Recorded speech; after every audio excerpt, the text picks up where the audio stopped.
This is gonna seem weird, but I promise y'all I know what I'm doing. It's gonna seem weird, but I know what I'm doing, okay? I'm old, I know what I'm doing, all right? So put your age in there. Now what I want you to put down is how old you wanna be when you leave this earth.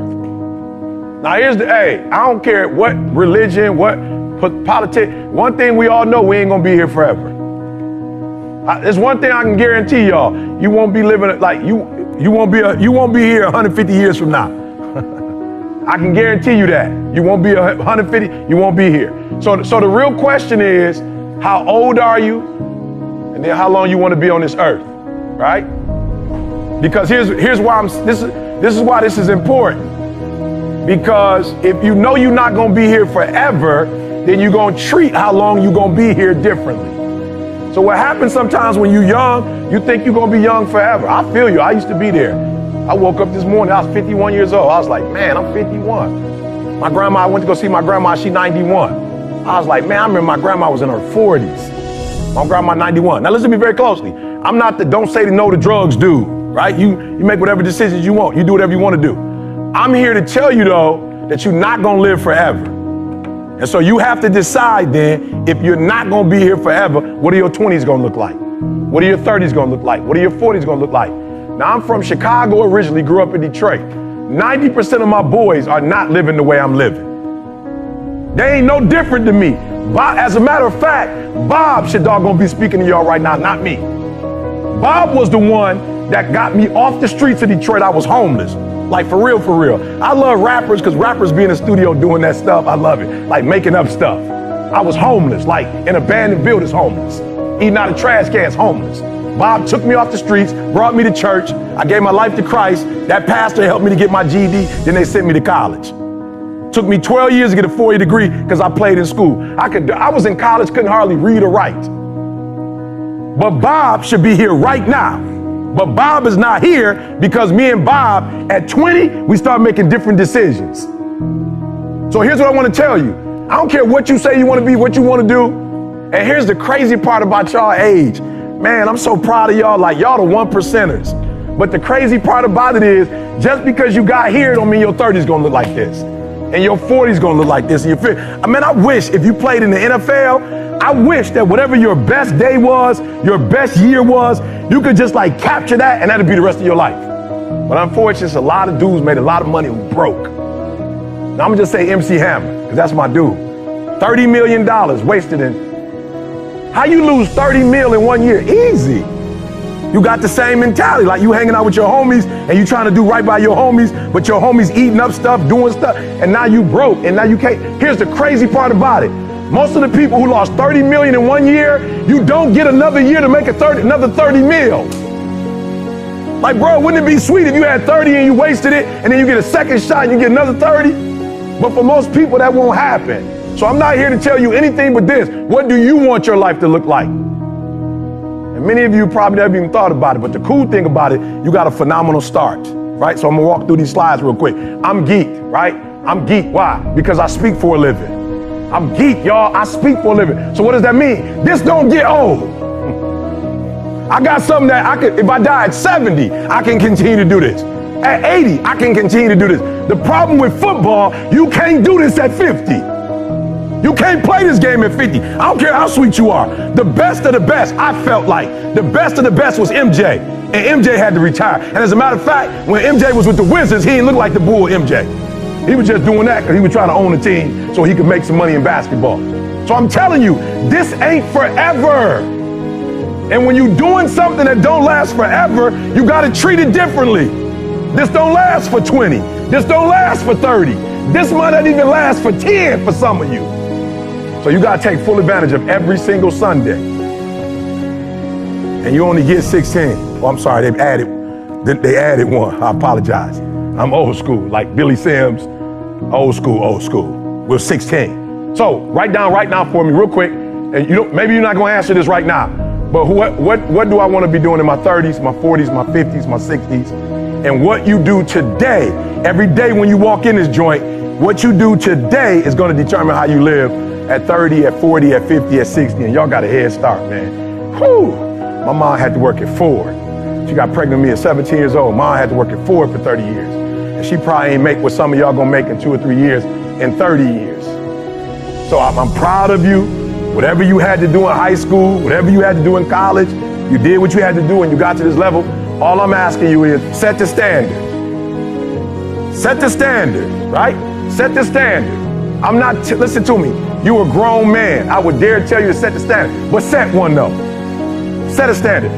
Jamal, we just left from Dubai. They said, man, if you haven't been there, go. They set the standard, y'all. Like any place, let me tell you what I hate about Dubai. This is my second chance going. What I hate about Dubai is coming back to America. You go to Dubai and you come to the Four Seasons, garbage. The Four Seasons look like a doggone Holiday Inn Express. They got the 6 tallest buildings there. Everything they do, like they pick you up in the 740. The taxi cab driver is picking you up in the 745 Li. That's like over there, like the Lamborghini. My boy was like, he from Detroit. My boy was like, I wanna drive in a Lamborghini. My boy that brought me was like, what do you mean by that? He's like, I want to rent one. He said, you ain't got to rent one. I got one outside. He said, but then I want the Ferrari. He said, well, my wife got that one. I'll go pick that one up and bring it back for you so you can drive that one around. My boy from the D, like he driving around a Lamborghini, he can't believe it. He on the island. The standard over there, everything is big. The Louis over there will eat up all of it. It's unbelievable. One dude went over there and built the tallest building, and then now that was the standard. What's your standard? I don't care what it is, but what is your standard? I got some standards. I've been waking up at 3 o'clock in the morning and praying to God since I was 19 years old. That's a non-negotiable. Every morning at 3, I'm up. I'm the best in the world as a speaker, not because I'm the best, but I'm the best because every day I put God first. That's my standard.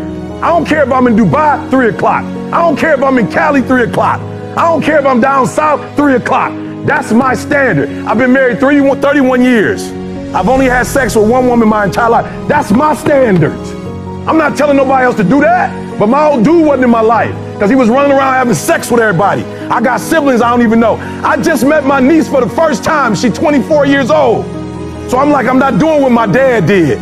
My dad a high school dropout. I went and got my GED, then I got my 4-year degree, then I got my master's degree, then I got my PhD. And I ain't smart, but I set a standard so when my kids came in this world, they mama got a master's, they daddy got a PhD, they at least got to finish high school. I set a standard. Multi-millionaire as a speaker from the bottom up. I set a standard. I'm telling you, set a standard. Set a standard. You can't be no champion if you don't have a standard. And let me tell you something. The men who set a standard are always the ones who are champions. Set a standard, bro. I ain't never smoked a day in my life. All my boys smoke weed. That's my boys. I love them to life. I ain't tripping that they smoke. I just set a standard. My daddy was strung out on crack for 14 years. My uncles died of cirrhosis of the liver. I'm good on alcohol. I'm good on drugs. Why? It don't look like my family know how to handle it. I ain't mad at my boy Bob. He seemed like he know how to do it and get him to go to work. He went to school. He's smoking weed on his way to school. Still doing good on tests. But I had to set a personal standard that we're not doing that. Somebody hit me the other day. E, what you think about weed? Oh, why you asking what I think about E, what you think about? I said, listen to me, bro. I got a standard. He said, E, what's wrong? I love it, young boy. He about 21. E, what's wrong with? E, what's wrong with? E, what's wrong with? I said, bruh, I'm trying to be the next Martin Luther King. When you get to this level, you don't ask what's wrong with. You ask what's right with. I'm a champion. We as a champion, we ain't trying to cut corners. We ain't trying to see how much we can do and still be successful. I got a standard. I want to be the best. And I love Steph Curry. Steph said, making shots in workouts is no longer good enough. Put this down, finish. Write that down, type that to yourself, execute. Put that down, finish, execute. Let me tell you something, they treat people differently who execute. Nobody care what you're doing in practice. They don't got nothing to do with nothing. That don't count. Now, it don't count what you're doing in practice. It don't count. It don't count what you do first quarter, second quarter, third quarter. The most important quarter is the one you like where you won. Write that down. Finish. Effort is not good enough. Ain't nobody paying you for effort. You don't get paid for effort. You don't get paid for trying. Me and my wife went to Dubai because I execute. for free. I put up videos every single day. Ain't nobody paying me for the stuff I put up since 2006. I just put it up so when you wake up, you got something. And then in the afternoon, I give you something. And then when you drive it home, I give you something because you got to go back to your family. I want you to be pumped up when you go to your family. And guess what happened? You reap what you sow. We're on our way to Dubai. My man said, we all was in Emirates, but you saw more was like a cap. I didn't know what it was. It was like a capsule me and my wife was in. They paid $30,000 for us airplane seats. I was scared. I'm like, I don't know if I want to go over here. My man paid 30 grand for the seats. I mean, he might be looking for me to come. I don't know what he's looking for me to come over here and do. Got to the hotel executive. My wife said to me, do me a huge favor. She said, this man has spent almost $150,000 for you to come over here. I want to come back. When you get up there and speak, it better be the best speech you ever done in your life. Execute. My wife was like, execute. Like, I want to come back to Dubai. Whatever you said to make that man bring you over here, you say that and 3 times better. I want to come back. But this time I come back, I want my kids to come with me. I said, well, you going to put them in first class? She said, nope, they're going to be behind us. I said, well, that's 60 grand. She said, go speak like it. So do me a favor, set the standard. Steph Curry was one of the best of the best. His standard is making shots in workouts is no longer enough. Watch this. Set the standard, then raise the standard, then uphold the standard every single day. Now, some of you like, that's too much. Well, you're not going to be a champion. You're going up against other champions? You think you're going to get 50%? You think you're going to give 70%? You think you're going to give 80? I watch y'all. Y'all good, but you need to be great in this league too. You're real good at what you do, but some of you don't finish. You look good in the first. You look good in the second. But the fourth with the last 3 minutes, I can tell. With the last 3. Listen to me. The real beast is the last 4 minutes. The real beast is when their legs give out. The real beast when they tired. The real beast find a way to pull something out when nobody else ain't got nothing.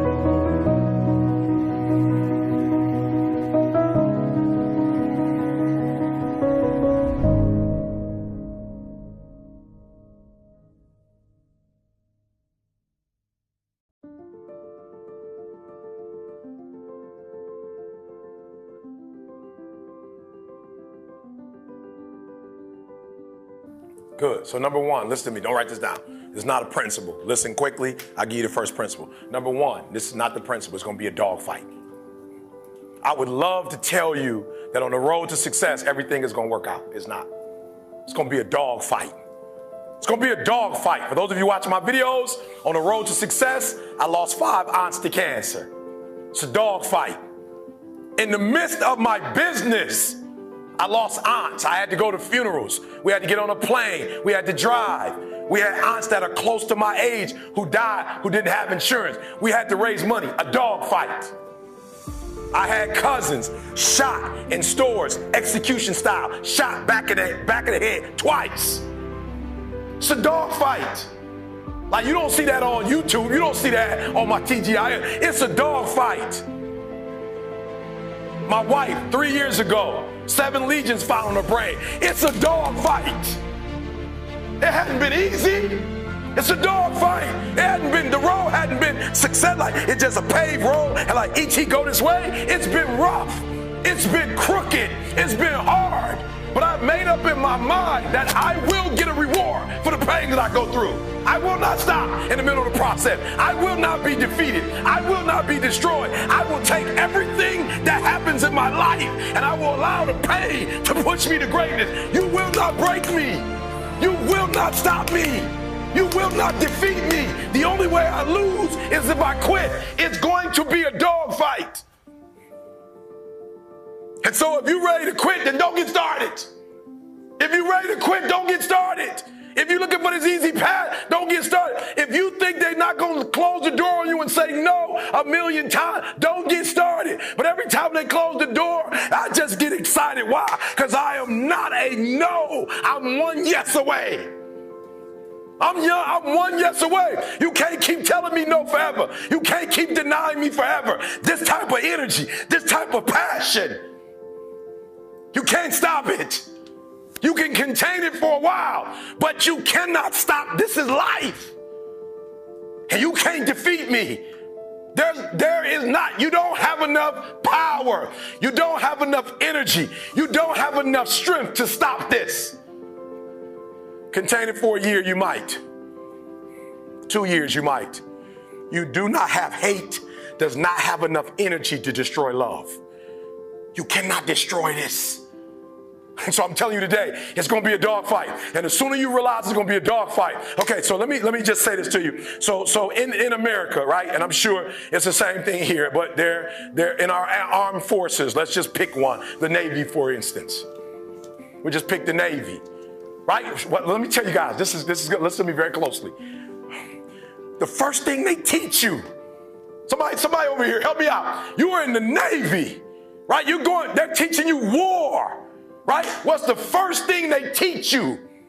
Boot camp, the very first, somebody tell me over here, just take a wild guess. What's the first thing they teach soldiers? Courage. Good, courage, okay. This side.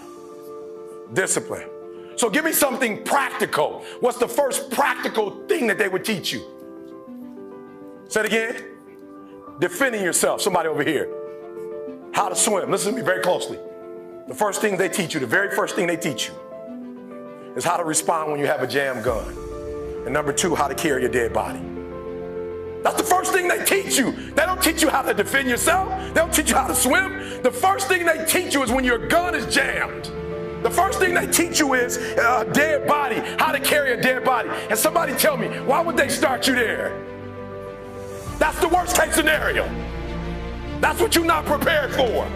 That's what you're not thinking. You're not thinking when you go out there to defend yourself that your gun is going to jam. You're not thinking when you go out there that your boy going to get killed and you got to drag. You're not thinking that. So listen to me. It's not hardships that hurt us. It's not my cousin getting shot twice. It's not my cousin spending 50 years in jail. It's not my aunt dying of cancer. It's not my wife being diagnosed with 7 lesions on her brain that will break you. What will break most people is you didn't prepare for that. So when you put all your little goals and all your little dreams together, it's not the thing that broke you. It was you never even thought about the fact that you could be broken. You never prepared. You never prepared for worst case scenario. And the reason why E.T. is standing here, because I'm prepared for it. If you know anything about me, I still lay on floors. I still eat chips off the floor. I still do some stuff that to most people is crazy, like E.T., why would you do that? Because I'm always prepared that we may not live in that house one day. One day something might happen and we might have to go back to that. And if I have to go back to that, it's not going to break me. And so I present to you a diamond. Most women love them. And most men spend a lot of money on them. I'm going to say it again. Most women love them. And most guys have to work a long time to be able to get a nice one. The thing we covet the most, and for a diamond to be produced, it must first go through extreme heat. Extreme heat. Extreme pressure. Are you hearing what I'm telling you? For a diamond to be produced, it has to go through extreme pressure, extreme heat. And if that wasn't enough, what makes a diamond is the cut. So you are put through, if you want to be a diamond, you must go through extreme pressure. If you can't take pressure, then you're not a diamond. After you go through all the pressure you thought you could not handle and you think it's over, then they turn on the heat. Of all the stuff I've gone through in my life, eating out of trash cans, sleeping in abandoned buildings. The worst thing that ever happened is when I went to the hospital and they told me my wife had a chronic illness and she might not be able to walk one day. People say, E.T., ask CJ, it never broke me. Why? Because I've been broken so much. I've been defeated so much. I've been disappointed so much in my life that I know what it feels like and I can handle it. It didn't happen to me at 19. It didn't happen to me at 20. It didn't happen to me at 30. It happened to me at 40 after I had been through all the pressure I thought I could go through. Life said, you finished with all the pressure? I said, yeah. They said, let's bring on the heat. And then when I went through the pressure and the heat, y'all, I thought it was over. The Creator said, now you ready to get cut? You say you wanted to be great, son. You say you wanted to travel the world. You say you wanted to help people, inspire people. Then you gotta be a diamond. But listen to me very closely. If you've ever studied the diamond, once it goes through that type of pressure and it finally becomes a diamond, at that point you can't break it no more. Are you hearing what I'm telling you? Once you get to that point, you cannot be broken anymore. And the only way they can tell if a diamond is a diamond or if it's fake is by applying pressure is how they tell. They'll just look at it. You think you just look in the thing, like I looked in the thing. They'll just bring it here, bah, put it on some glass. Bah, okay, it's real. So I'm being honest with you. I'm not giving you the 7 principles I'm trying to tell you the very first thing I want to tell you before we go through the principles. It's going to be a dog fight. And if you soft, this ain't you want to get out now. This is where you like, I quit. But if you're willing to say, I'm not going to quit, I guarantee you whatever success you want to have, you're going to have it. All right, so here's number 1. I apologize. It took a long time to get to number 1. Number 1, Denzel Washington. You must be very intentional and deliberate. You must be very intentional and deliberate. The stuff that you wrote down on that piece of paper is not going to happen by osmosis. You're not going to wake up one day and find a law degree. You're not just going to walk out of your house. Oh, there it is with my name on it. I'm a doctor now. It suddenly appeared. It's not going to work like that. If you're married, it's not going. If you're married, I promise you, I've been married over 26 years. If you're going to have a good relationship, you're going to have to work for it. If you have a business, you're going to have to work for it. If you have a healthy relationship with your children, but I've made up in my mind that nothing's going to stop us from having a daily relationship. I will do whatever it takes, make whatever adjustments I need to make. So it's going to be a dog fight, but I'm telling you from personal experience, you don't have to start with anything. I'm a living example. You don't have to have anything to get started, not even a daddy. No, I'm being real with you. Not a bank account, not a name, not a camera. We didn't have a camera when we first started. Not even business cards. We still don't have business cards. People say, how are you so successful without business cards? I don't know. We just say, here, take our number down. If you're serious, just here. Here's my number, call me. So number 1, you need to be very intentional and deliberate. I'm gonna give you 3, 4 things, I'm letting you go. The first one is you need to be very intentional and deliberate. And what I mean by very intentional and deliberate is, please, you have to hear this. I believe in rugby that both teams are professionals, correct? Listen to me, both teams are professional. Both guys have, started young and are all physically able to play the game. But what happens is you have one team that's good in spurts. You have another team that's dominant. Come on, hear what I'm telling you. When I say I need you to be intentional and deliberate, hear me, I want to paint the picture. You have one team that has the ability to score. They have the ability to do well. They have the ability to score on the opponent. What their challenge is that they can't do it, they can't sustain it. The teams that are dominant, all black, dominant, because they can do it from beginning to end. Right, listen to me, and they can do it team after team after team, right? They can do it over and over and over. They dominate because they put pressure on you from the time you start to the very end. Like, even when they're up, they continue to dominate. And your problem is you're not intentional and deliberate. You wake up on Monday and you might be strong, but by Wednesday, somebody told me, E.T., it's Wednesday, it's hump day. I said, I thought every day was hump day. It's hump day. I thought Sunday was hump day.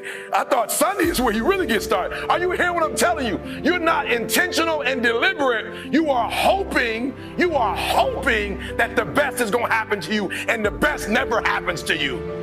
Listen to me very closely. As a Christian, I remember going to God and crying out and saying, I'm doing all the right stuff. I'm doing all the right stuff. I'm not hurting nobody. I'm finding folks' wallet, and I'm finding a way to get their wallet back. I'm not disrespecting females. Like, I'm trying to do all the right stuff. Why am I broke?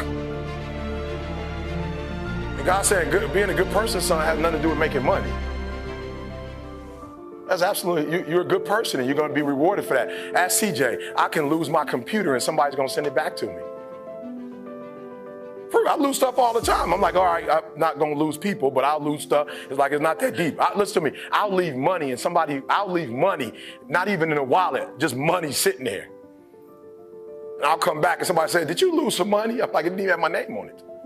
Like, I'm being honest. The Beats by Dre, I left them on the plane the other day, did some work, came back. I just randomly walked up to 48, exit gate 48, randomly just walked up and said, I lost some headphones.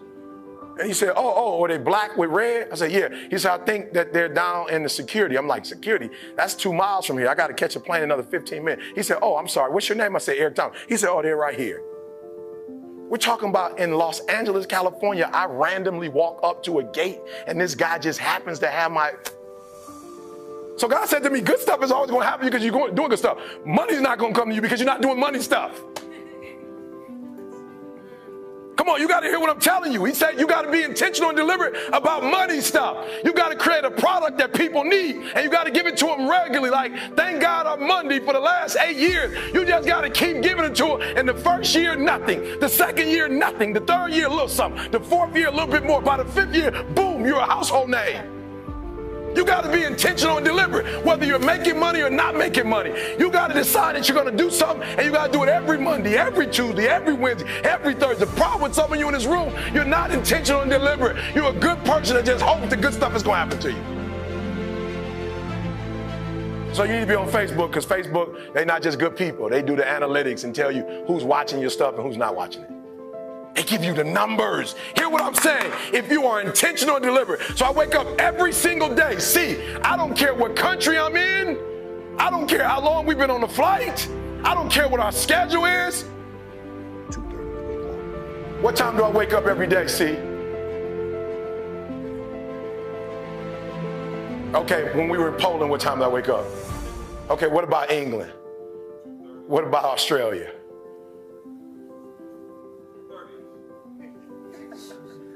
Are you hearing what I'm saying? I'm intentional and deliberate. I don't care what time zone we on. I just sent my family the time. I'm in New Zealand. I'm looking at what time it is at home and said yesterday. I said yesterday. I like this. I need to be a betting man. I said it's yesterday? Negative 18 hours. I'm still getting up at the exact same time. CJ, did we work out since we've been here? We just finished working out. How long did I run on the treadmill? Nothing changes. Nothing changes, guys. I'm very intentional. And some of you could be you'd be so much better if you just didn't leave things a chance. Eric, what are you saying? I thought you were a man of faith. I am. Faith without works is dead. They kind of go together. Faith works. Not one of them by themselves don't work magically. You can't work your way to it. You can't faith your way to it. It's a beautiful blend of faith. I believe the plane is going to land in Australia, but I still got to get on it. Of faith, I believe that people are going to show up. Like, we're taking a chance. We don't know if people are going to register and come. We're here. We're in Melbourne. We're in Brisbane. We're in Perth. We're in Sydney. We don't know that people are going. I brought my wife. If I crash with my wife, that's it for our leg. Are you hearing what I'm telling you? So faith is great. We believe we're going to get here. We believe things are going to work out. But I still got to get on the plane.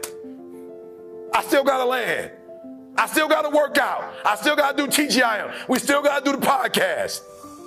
Like, nothing changes because I'm in a different country and I'm in today or tomorrow. I'm literally in tomorrow right now. Need you to write this down. How can you be more intentional and deliberate about your life? And when you get home, you're going to answer it for me. All right, 2 more things. I'm going to let you guys get out of here, I promise. I need you to be intentional and deliberate. Do we do the podcast at a different time every week? Same time. Do we do Thank God It's Monday on Wednesday?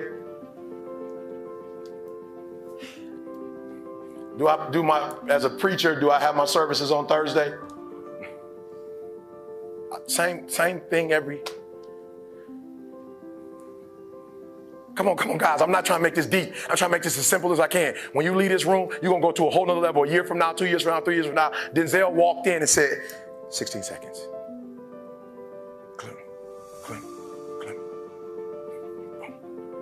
Principle number 2, he was aware, heightened sense of awareness. You need a heightened sense of awareness. Some of you are making the same mistakes over and over and over and over and over and over and over. I need you to have a heightened sense of awareness. When he walked in the room, before he moved, he studied. And many of you in this room, you are moving and then studying. And you keep making the same mistakes over and over and over and over again. Come on, hear what I'm telling you, making the same mistakes over and over and over. And I remember crying. Why are these guys, motivational speakers, traveling all over the world, and I don't get to travel all over the world? I'm trying to do right by people. I'm speaking all over the world. What's going on? And as I did my homework, I said, oh, Eric, you're doing something wrong. You are motivating and they're empowering.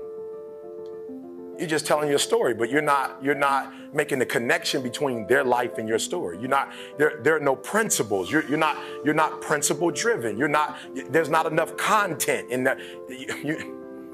I didn't cry or complain. I just looked at my life and said, E.T., you need to make some adjustments. But that only happens when you have a heightened sense of awareness. So do me a favor, at least an hour a day of every day, you need to be reflecting on what you're doing good and what you're not doing good. Now, we can break that up if you want to. If you want to break that up into 20 minutes in the morning, 20 minutes for lunch, 20 minutes at night, you want to do a half hour in the morning, a half hour at night, I don't care. I just don't want you to make the same stupid mistakes over and over and over again and call it life.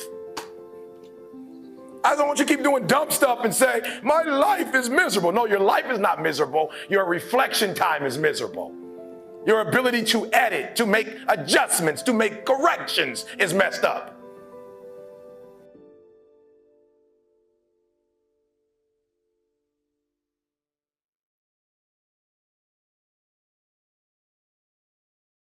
Do you know being in that room with Warren Buffett, if I would have never been in that room with Warren Buffett, I would have never thought I could be a billionaire. When I left that room, I heard God tell me, I didn't bring you in that room so you could take pictures. I didn't bring you in that room so you could say you met Warren Buffett. I brought you among billionaires because you're the next one.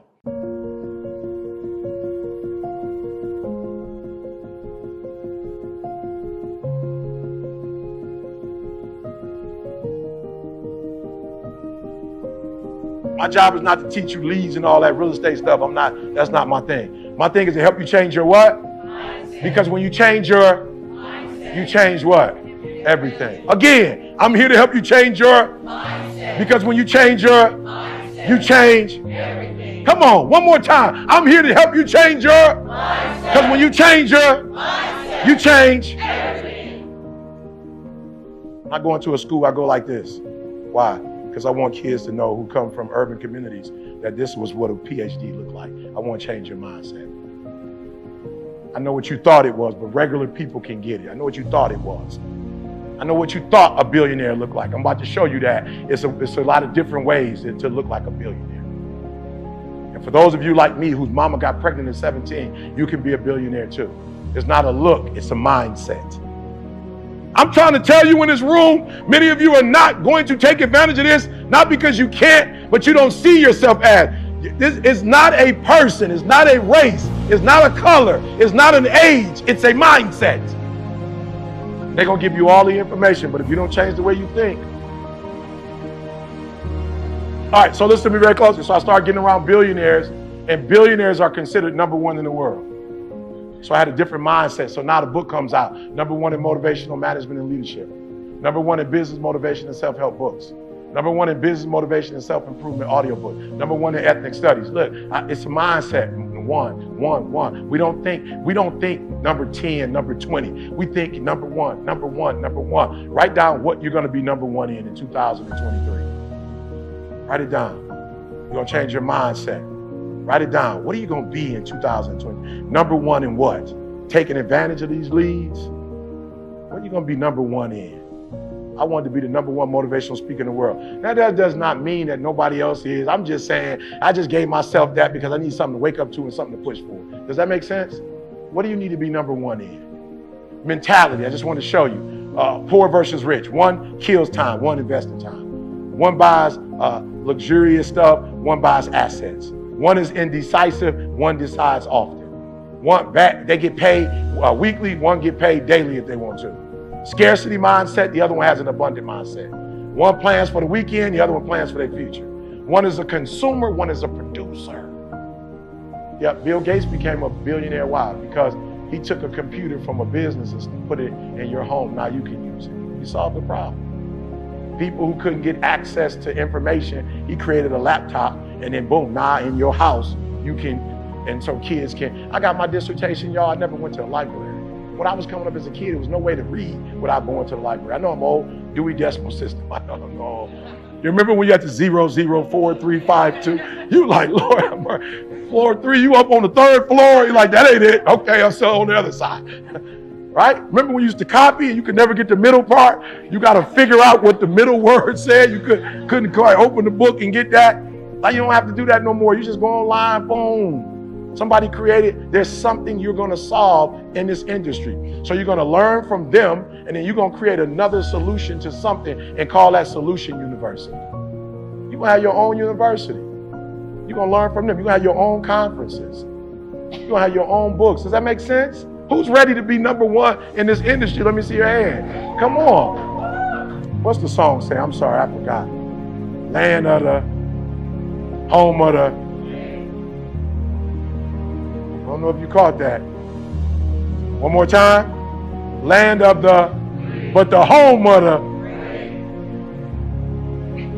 You might have missed it. You've been singing it for a long time. You're not paying attention. It is definitely the land of the, but it's only the home of the. The American dream is real, but they're not passing it out. They're not giving it away. It's real, but you got to go get it. All right, do me a favor. Let's go. Stop complaining. You don't have time. 168 hours per week, 48 hours at work, 7 hours at the gym, 56 hours of sleep, 65 hours left. You do all of this right here. You still got 65 hours left. Act today. Use your time wisely. Mental toughness is about what you do when you're under stress and you're under pressure. I told y'all, Mike Tyson, I've never seen Mike Tyson lose but once, and he lost to a buster. Imagine Mike Tyson, your first loss is to a buster. I want to lose to Zeus, Hercules. You know what I'm saying? Hey, I got beat by Hercules. Can't nobody say nothing about that. But you got beat by a buster, and that buster never won another fight. But you know why Buster beat Mike Tyson? Because 3 days before he fought Mike Tyson, his mama was in the beauty salon bragging about how her son was going to beat Mike Tyson. Buster Douglas, how did you do it? He said he hurt me when he knocked me down, but that pain I felt when he knocked me down was not greater than the pain I would have felt if I let my mama down. On the great days, be great. And on the bad days, be greater.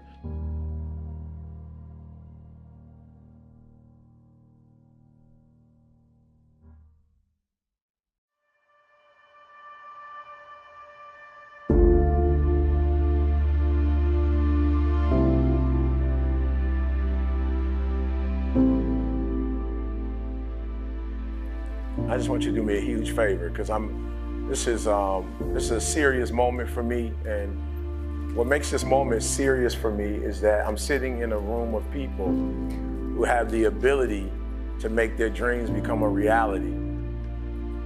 And we live at a time and live in a country where we can make that dream a reality. And you have to understand that there are times that I speak, for instance, in prisons.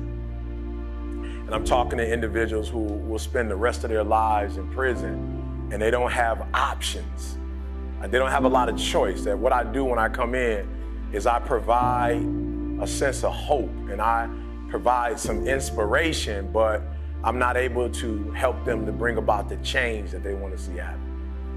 And I'm so excited to be in this room because the words that I say in this moment can fuel the rest of your life. Right, so I'm so excited. Like, for me, this isn't I won't ask you for anything over the next hour other than the things that are going to take you to the next level.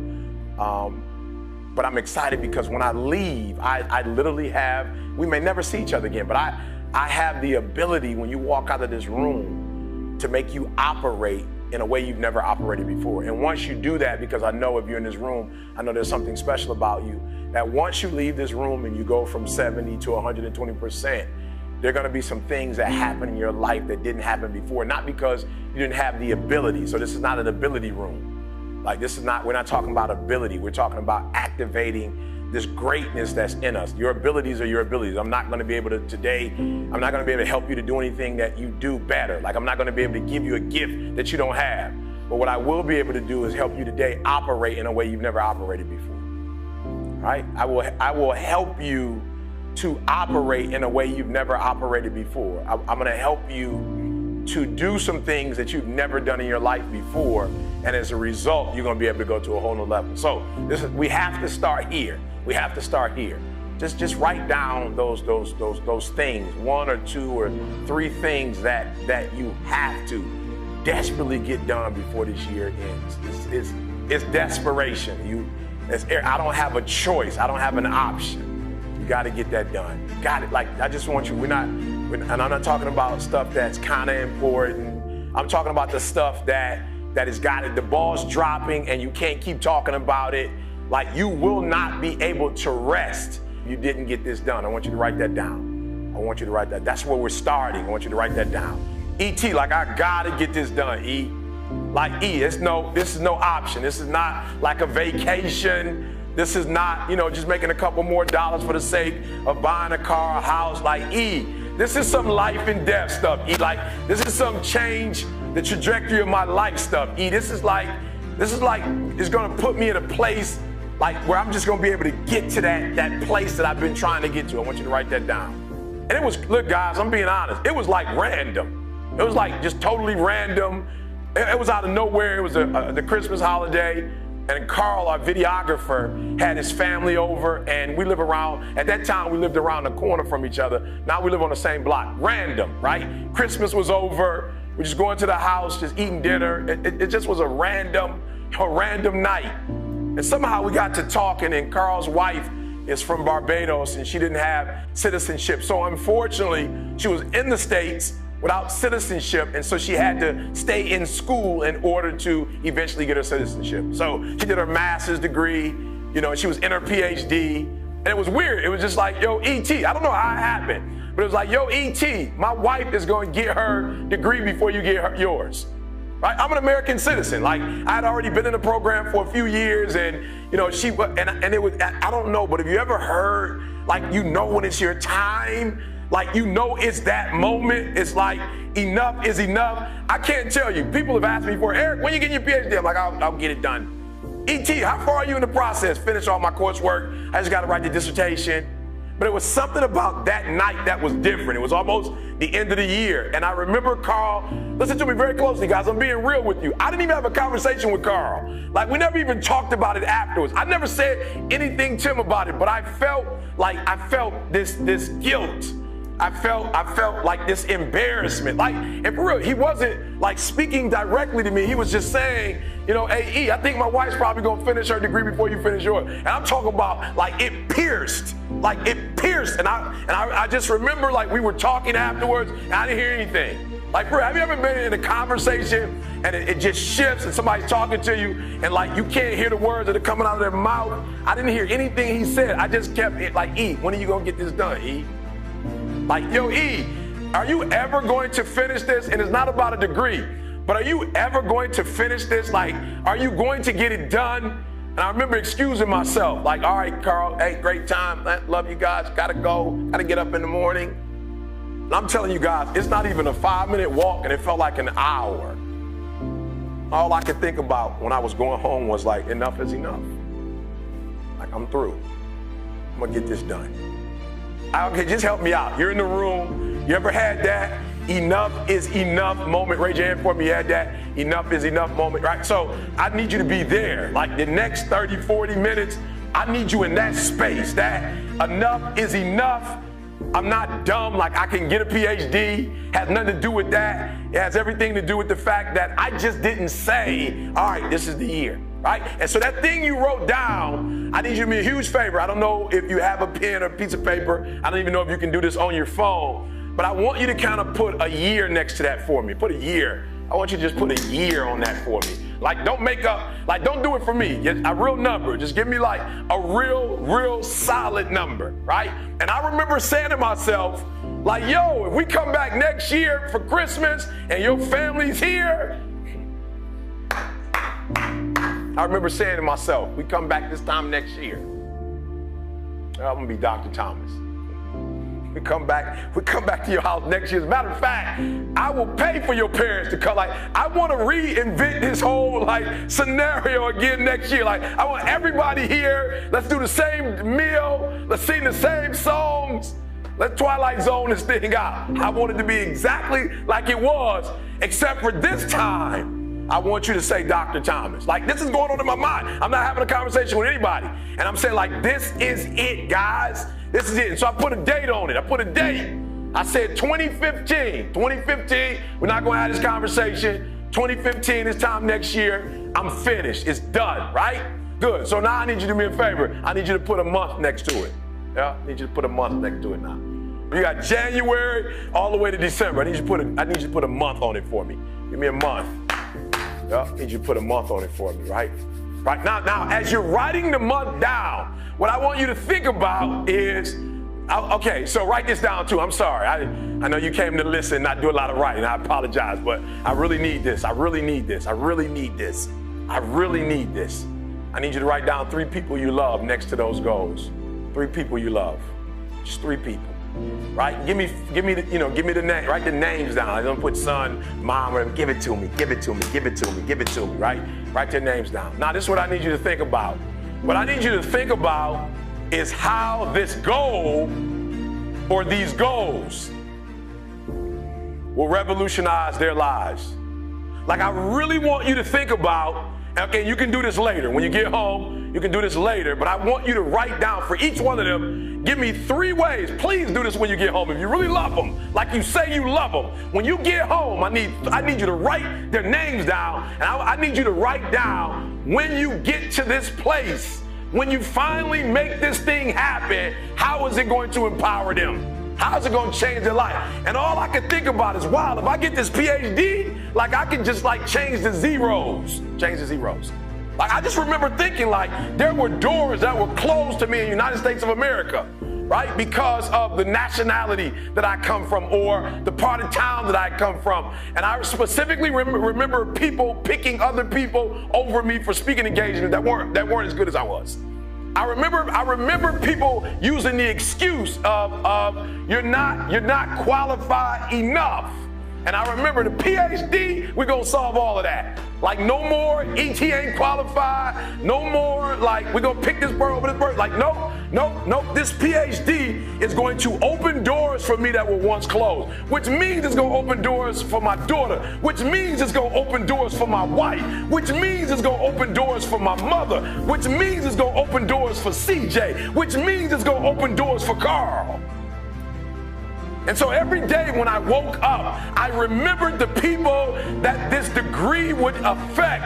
And so the days I did not feel like studying, the days I did not feel like writing, the days I wanted to sleep on the plane, I thought about CJ and his family. I thought about Carl and his family. And I said, E.T., keep going. Listen to me very closely. The reason why you stop and start, and you stop and you start, and you stop and you start, is because the goal is not meaningful enough.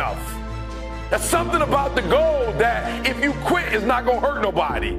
If you quit, it's not going to change nothing. If you quit, it's not that deep. Look, this is what I need you to do. So immediately when I left that house and I made up in my mind that I was going to get the PhD, I remember immediately doing a TGIM saying, all right, it's over. It's over. A year from now, I will be Dr. Thomas. And I just didn't speak it into the atmosphere. I spoke it to people who will hold me accountable. Write it down. Write it down. Who's going to hold you accountable? Who's going to hold you accountable? Who's that person?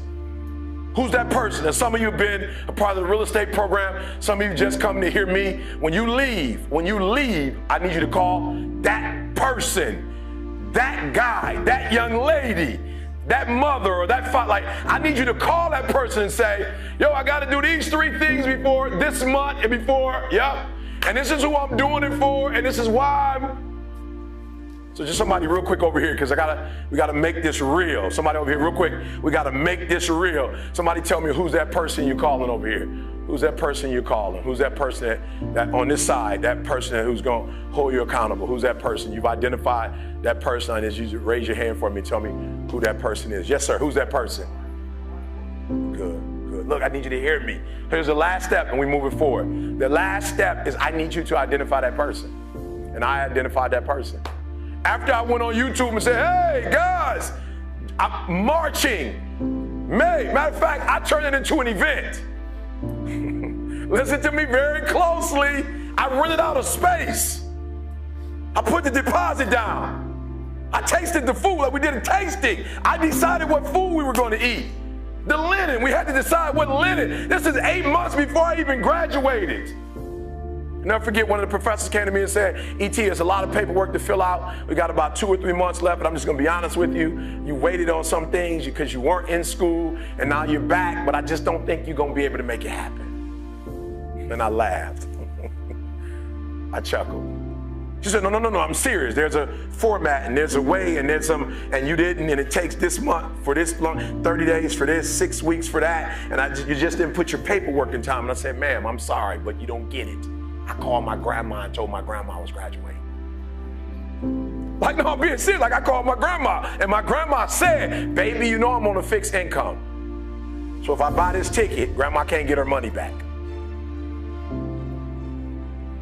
I said, ma'am, I told my grandma that I was graduating, and my grandma already called her hairstylist and told her how she wanted her hair to look. Grandma went out and bought a dress. My grandma bought a dress for the graduation. And you got to hear what I'm saying, because you're listening to me, but you're not listening to me. Listen to what I'm trying to tell y'all. I'm being real with y'all. My biological father wasn't in my life. Hear what I'm saying? My mother hid from me who my biological father was, yet my grandmother's always been in my life. That don't go together. My grandmother said to my mother, if you want to hide the identity of his father, that's cool, but you can't take my grandson from me. And so ever since I've been a kid, my grandma been to everything. She's never missed anything. And when my grandma called, she said, you better make sure you graduate, baby, because I'm coming.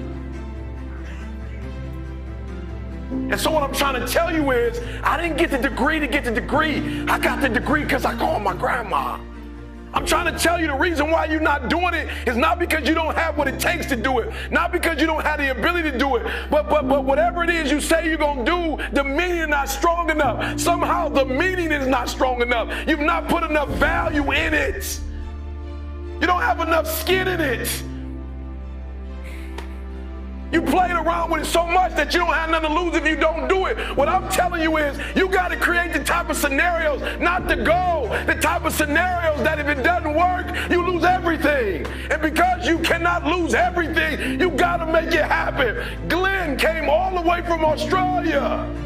You can't plan your graduation in 2 weeks.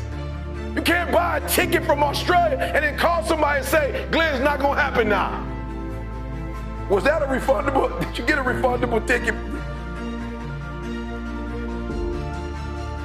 So I need you to put some value, because if you put 120% value in it, 120% meaning in it, and you get 120% accountability on it, every single goal you write down is going to happen.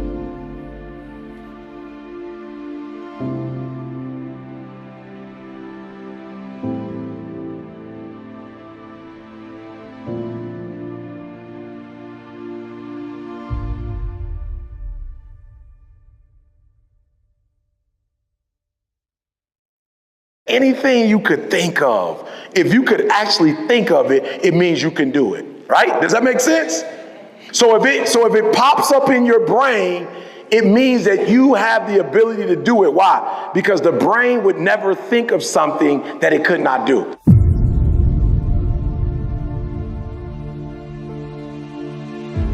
So I had this young man come to me the other day. He was kind of discouraged a little bit. You know, I've been mentoring him. He comes by my office and we spend time together. You know, I could tell he was discouraged. I said, what's wrong? He said, man, my dreams are too big. E.T., you think my dreams are too big, E.T.? I said, why you say that? And I could tell he was talking to a parent. right? Or he was talking to a mentor, right? Whoever he was talking to, you know, I understood what they were trying to say, but I said to him, absolutely not. There is no dream that's too big. There is nothing that you could think of in your head that you can't do. I said, but here's the problem though, all right? They shouldn't have told you that, right? How many of you guys believe in this room that if you dream it, that if you think of it in your mind, that you actually have the ability someday to make whatever you see in your mind become a reality? Let me see your hands. Good. I love it. I don't care what it is. You want to play basketball? I don't care. You want to go to the moon? Like, I don't care what it is. Your dreams are never too big. Say that with me. My dreams are never too big because they're my dreams. And I can do it. Come on. I can do it. I can be it. I can have it. Come on. I can do it. I can be it. I can have it. No dreams too big for me. Come on, no dreams too big for me. Again, no dream is too big for me. Come on, no dream is too big for you. All right, but here's what you got to do. So I told him, I said, do me a favor, keep dreaming. As a matter of fact, I'm asking you to write for a reason. So you wrote it in your phone, but when you get home, I want you to be a huge favor. I want you to go write it. Right? I want you to write it if you have a wall at home, like a whiteboard at home. If you don't, go buy one. You got a sheet of paper, right? Put the paper up on the wall. I want you to write it. Why? Because when you write it down and your eyes see it, you can do it. And listen to me. I believe this with all my heart. I literally flew from Detroit to Kansas today. I flew, guys. Watch this. 200 years ago, people said only birds could what? Come on, I'm just being real. 200 years ago, they said only birds could fly. No, a human wasn't meant to fly. Now, not only are we flying, we watching TV. We watching TV in first class. They making meals, right? In some planes, you could lay down. I went to Dubai a few months ago, and the seat that I sat in, it was like a living room, a big old 30-something inch TV. They're bringing people steak and duck and all wine and all kind of sweets and snacks, everything. You could use your cell phone. Imagine that. They said we couldn't fly. Now we texting while we flying. So no dream is too big. Come on, no dream is too big. Come on, no dream is too big. I can do it. I can have it. Come on, I can do it. I can have it. I can be it.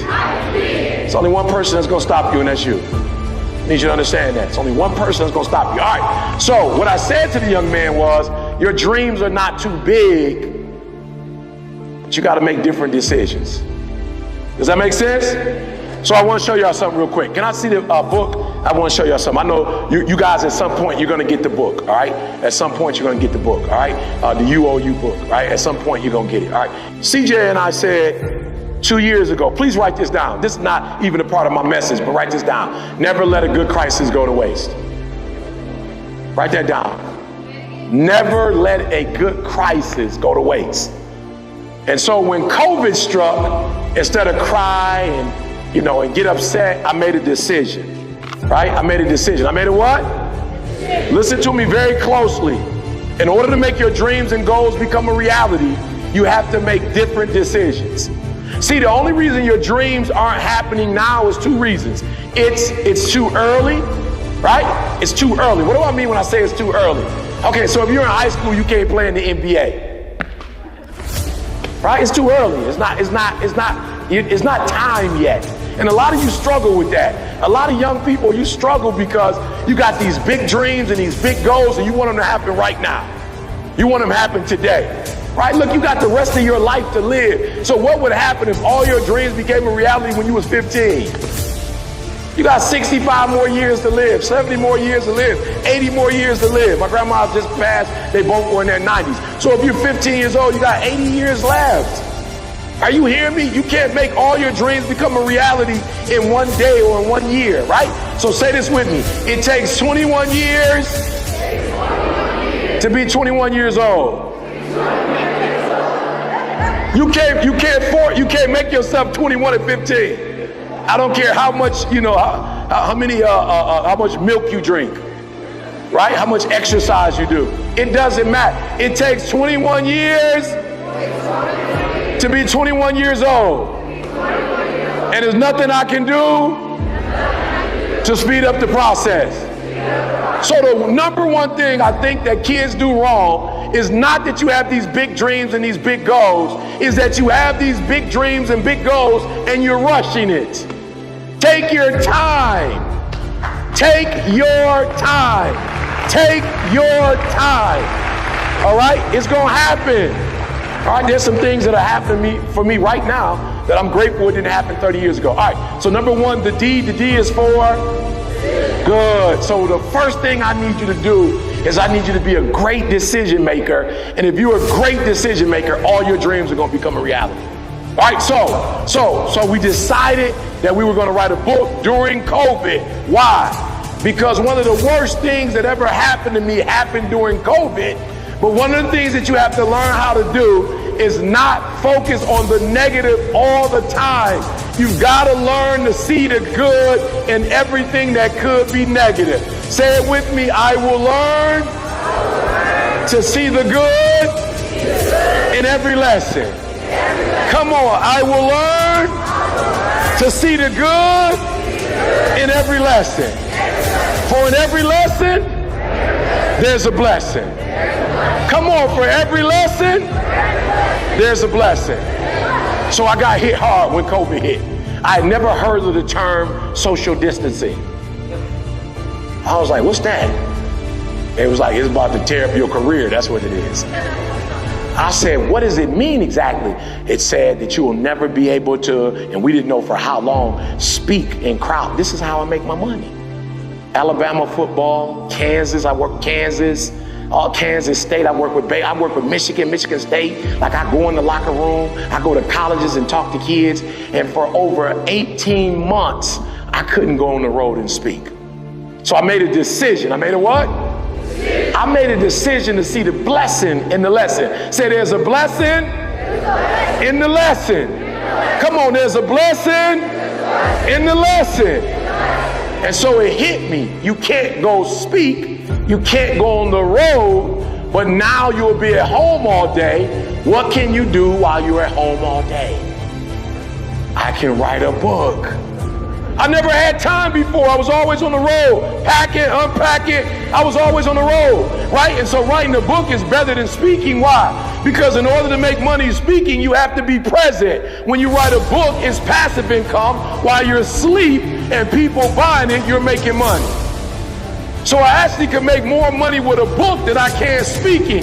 And sometimes tragedies strike, not to hurt you, but to elevate you in a way. If the tragedy never happened, you would never be elevated. There is a blessing in every lesson. Come on, there's a blessing in every lesson. So number one, you got to become a good decision maker to make your dreams become a reality. So I made a decision. I was going to wake up every single day and I was going to write. I was going to wake up every single day. Do me a favor, in your phone right now, I want you to write down good decisions, bad decisions. All right? Good decisions, bad decisions. I want you to write that down. Good decisions, say it with me, good decisions, bad decisions. So let me just say this to you and I want to make this clear. Right? I remember, years ago, we used to say when we was kids, somebody would say, well, that person is middle-aged, that person is old, right? You can't say that anymore. Why? Because of the decisions that a lot of us are making now. There are kids who are 17 and 18 who are old. Why? Because they're not going to make it to 19. So they're seniors. Like that's it. They're 19, 20, they're making some bad decisions. They're not going to make it to 21. So they're actually a senior citizen at 15.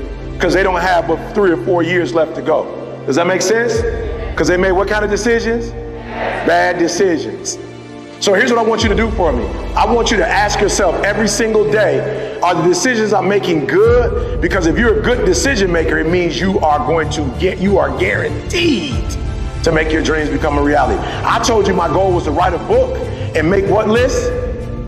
New York Times bestsellers list. And week 1, we made it.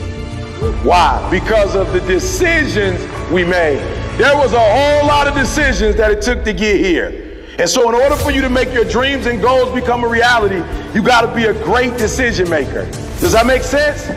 And listen to me, every outcome you get. I had an uncle who died of cirrhosis of the liver. It didn't happen by accident. It didn't happen by accident. He died maybe 50, 60. It wasn't by accident. How do you die of cirrhosis of the liver? What, for the most part, what happens? Somebody said drinking what? You're not drinking water. You're not drinking water. Like listen to me very closely. You don't drink a gallon of water a day, and then 15, 20 years later, the doctor calls you and says you got cirrhosis of the liver. What happened? You drinking too much water. You drank the water and it just messed up your liver. As a matter of fact, if you drink a gallon of water a day, your organs are going to be cleansed and your blood is going to be pure. Does it make sense? But when you drink alcohol, I'm not telling you to drink or not to drink. I'm saying it's a decision, and certain outcomes come with decisions. So I'm not telling you don't drink. I'm not telling you don't smoke. You grown. You do whatever you want to do. But I'm telling you, with every decision comes a result. With every decision there comes an outcome. You don't have to eat vegetables if you don't want to, but I promise you, your body's going to, at some point, tell you you're not eating vegetables. Does that make sense? So number one, we're going to become what kind of decision makers? Good decision makers. And then hopefully we're going to get to a time in our lives where we become what kind of decision makers? Great decision makers. And then one day I'm hoping that we're elite. So this book, almost 300 pages, the New York Times bestseller, the LA Times bestseller, USA Today, that didn't happen because I'm a genius. It happened because of some decisions I made. Is that clear? Look, if we don't do anything else, if you walk out of this room today, you owe you to make good decisions. Because when you make bad decisions, you destroy you. You're killing you. You're destroying you. And I told you, you live in a country that if you make good decisions, you reap the benefits of it.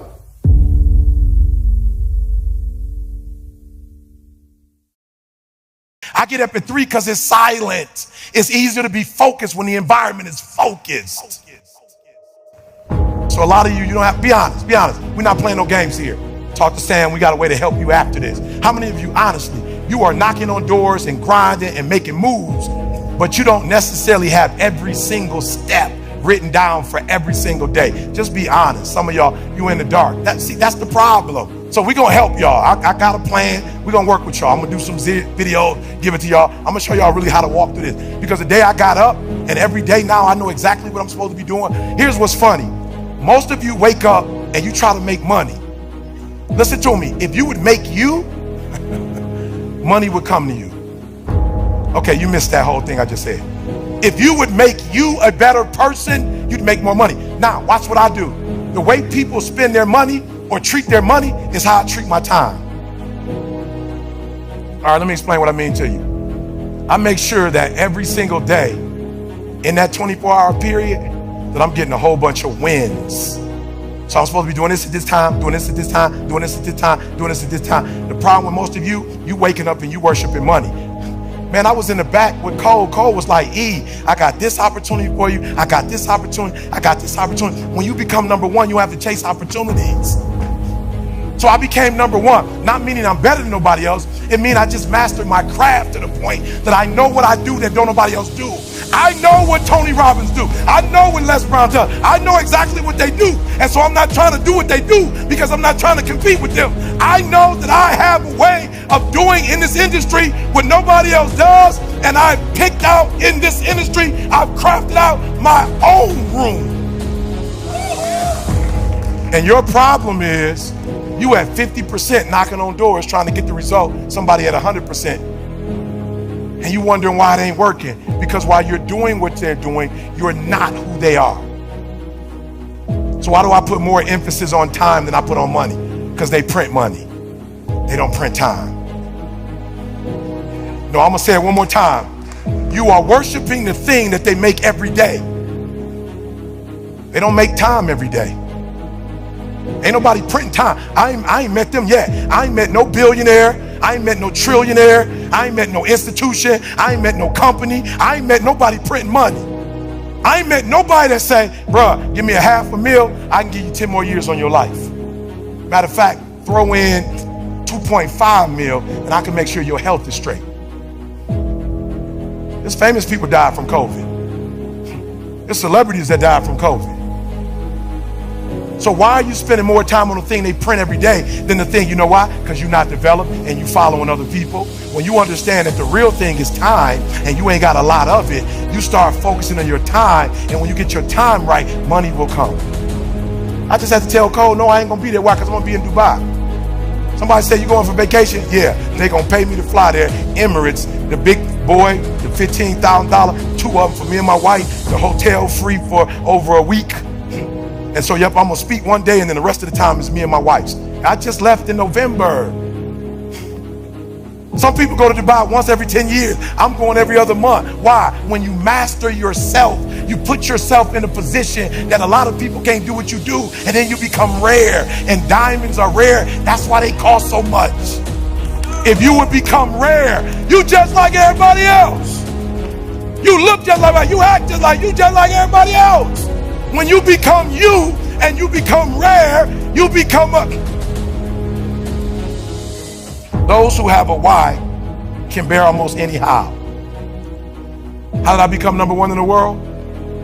Found out my wife had multiple sclerosis. And they told my wife, listen to me, y'all, my wife's so beast mode. They told my wife she had MS and she's like, bet. Then they told her she had to quit her job and tear came out of her eye. The doctor said, you don't have insurance? She said, yeah, I got insurance. She looking at her like, why are you crying if you got insurance? Because my wife's identity is in her waking up and working every day. She went to school to be a registered nurse. She went to school to do breast and cervical cancer. She didn't want to be at home. She didn't want to be no home wife. She literally went to school to be a nurse. She loves her job. But when they told her she had to quit, my wife was like, I don't know what I'm gonna do. I said, how much you make? She told me 5,000. I said, 5,000 times 12 is how much? 60 times 30 years, how much? 1.8 million. I woke up every day hunting 1.8 million. I'm #1 in the world, not because I'm a better speaker. I'm not #1 in the world because I look the best, because I dress the best. I'm not #1 because my enunciation is the best, because I use the best words, because I got the best sentence structure, because I come from the best background. I became #1 because I woke up and I hunted down the 1.8 mil so my wife would never have to work again. If you waking up every day and you want a Rolls Royce, you ain't about to beat me. If you waking up for a Bentley, you ain't about to beat me. If you waking up for a gold chain, you ain't about to beat me. If you woke up for a Rollie, you ain't about to beat me, because you're going after material stuff. I'm going after my boo. I'm going after my baby. I'm going after my high school sweetheart. I'm going after my kids so they can see their mom and their mama don't die. I'm making sure their mama don't get in a wheelchair if I can help it. If their mama don't lose her sight, if I can help it. If her mama don't lose her memory. So I started studying MS like I had it. I started studying MS. Your problem is you're not studying this product like your life count on it, like your life depend on it. You playing with this product. You know what? You like the people that work for me that want to check and they never end up getting it. But the people who work for my company act like they own it. Wake up every single day making sure she don't have to go back to work. So watch this. I started studying and I found out 2 things. One is stress. So I had to take her out of a stressful situation. And then the other thing was vitamin D. And I literally, people say, bro, why you moved to Southern California? Because my wife got MS. I literally type, what's the best place in the world for vitamin D? Southern California. What's the best temperature in the world in the United States of America? San Diego, California. It don't go 99, 100 and then back down. It's right there. I said, San Diego, I'm hunting you down. We're moving to San Diego. Why? I don't care about San Diego. My wife, in the first year, last year, we were in San Diego. My wife said to me when we went back to Michigan, when the summer came, my wife said, you know something? I said, what? She said, I never took a nap in California. I said, what you mean by that? She said, the sun energized me and I never needed to take a nap. You gonna come after me. The reason why most of you can't do what you do, you keep getting knocked down, you keep quitting, because whatever your why is, it ain't stronger than the beat down you take it. Whatever the beat down, whatever life is throwing at you, whatever punches is blowing, whatever's happening, it ain't deep enough for you to wake up. Like you getting punched and you feel that pain and you like, ain't no need of getting up. No, and I feel you. You need to stay down because life gonna beat you. You talking about making millions, life gonna beat you down. You talking about making millions, multi-millions, billions, life gonna beat you down. So when you feel the pain and you get knocked down, stay down. But if you got a why that's deeper than your pain, y'all, this is a little too young. Y'all look too young. But when I was a kid, they used to buy this little bag for it, and it would weeble wobble, but it won't fall down. You can hit that thing and it'll go, and then she'll come right back up. When I think about my wife in MS, my man called, hey, E, can you do the gig? I'm like, yeah, when is it, what time? All I thought about was Dee Dee's MS. Put that in the bank. We might not even need that in our lifetime. Our kids might need it. Or because my wife got MS, my grandkid might end up getting MS. Put that in the bank. Put that in investment for my I'm on my great-great-grandkids right now. That's where I'm at financially. Are you hearing what I'm saying? All right, let's go. I'm sorry. Sam, don't kill me. Without a vision, there's no direction. Without direction, there's no progress. The reason why you're struggling getting up because you don't have nothing to get up for.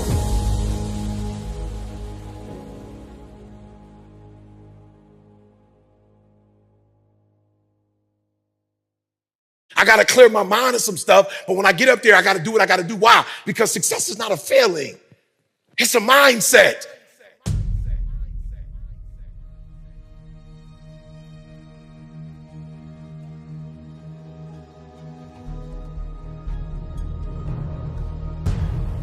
I need you to clear your mind of every single thing that's in it that's stopping you from being successful. The first one is what everybody else thinks. One, here's what I need y'all to do for me. I only need you to worry about what one person thinks. Right? I know this is gonna blow some of your mind. But why is it that your parents, great human beings, great character, they're not entrepreneurs? How is it that they can make you feel bad about something that you're doing that they know absolutely nothing about?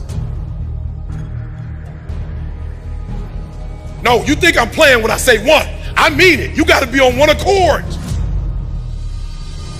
So whatever the 10 principles or the 20 principles or the 30 principles, if you're not going to do all the principles that he's doing, if you're not going to have mindset he has, you're not going to be able to get the stuff. You're not going to be able to do you can't do 50-50. It's not a 50-50 split. You can't decide I'm going to do this part, but I'm not going to do this part. Does that make sense? That's what I mean about being on one accord. No, when I say one accord, I mean if I get slapped right here, I got to let you slap me over there. I'm from Detroit, Chicago originally. I wasn't raised like that. But once I decided that the good book was going to be my guide, if you smack me here and tell me, let me smack you there. It's no 50-50. It's not you smack me here, but no, I don't follow this part. I don't do this part. Like, okay, I'm good, but not this part. You ain't gonna let nobody smack me. They smack me, I'm smacking them back. It's not eye for an eye too. That's not what it is. You better hear what I'm saying. I don't care how much money I make. The good book says I'm supposed to return the tithe. So I return the tithe, then I bless the church with a little bit more money. Then I bless other. It's not a 50-50. I don't get to choose which parts I like and which parts I don't. And some of you are not successful because you picking and choosing. All right, I'm gonna say it again. I'm saying like you didn't really like that part. I'm gonna say it one more time. Some of you are not successful not because you can't do this business. Number one, you're listening to people who have no business in your ears. Stop. It works. It works. High school dropout, America, it works if you work it. You can have and be and do whatever you want. I told you, I got a coach. I had to pay to learn how to listen. Okay, you missed that one. That's a bonus. No, you missed that. I had to get a coach to teach me to stop going this way and stop going this way and follow what I'm told. Okay, I'm gonna say it one more time. I had to get, how many of you honestly, you don't have a coach? Raise your hand, be honest. You don't have a coach. Be honest, raise your hand. You don't have a coach. You need a coach to teach you how to get people out your ear. You need a coach to teach you how to go even when you don't feel like going. You need a coach to make you wake up and think about your family. You need a coach to help you get, please listen to me. Nothing is impossible. That's a mindset. Write this down. I need to do something serious about my limiting beliefs. I want you to take this word out of your vocabulary. I shouldn't even say it, but some of you have it, so I have to say it. Write it down on your phone, please. I need you to replace fear with faith. No more fear. Jim Rohn said all of us We got the same ending. We're gonna die. So if you know you're going to die, why are you playing it safe? Like if you know you're gonna die, why are you listening to other people tell you about your life? If you're gonna die, why don't you live your own life? Man, that's what I loved about my grandma. She drove until she was 89 years old. She died in her own home. She didn't die nowhere else. My grandma lived her life on her terms. My grandma got her hair done every 2 weeks. She still was getting her hair done. She was still going and getting massaged. She was still going to get manicure and pedicure. With the little money she had, she lived life on her terms. And guess what? There were some people in my family that didn't like the fact that she lived life on her terms and didn't care what they thought. But you know what? She died on her terms. You're going to die anyway. Don't die on your grandma's terms. You're going to die anyway. Don't die on your friend's terms. You're going to die anyway. Don't die on your parents' terms. If you're going to die, die on your own terms.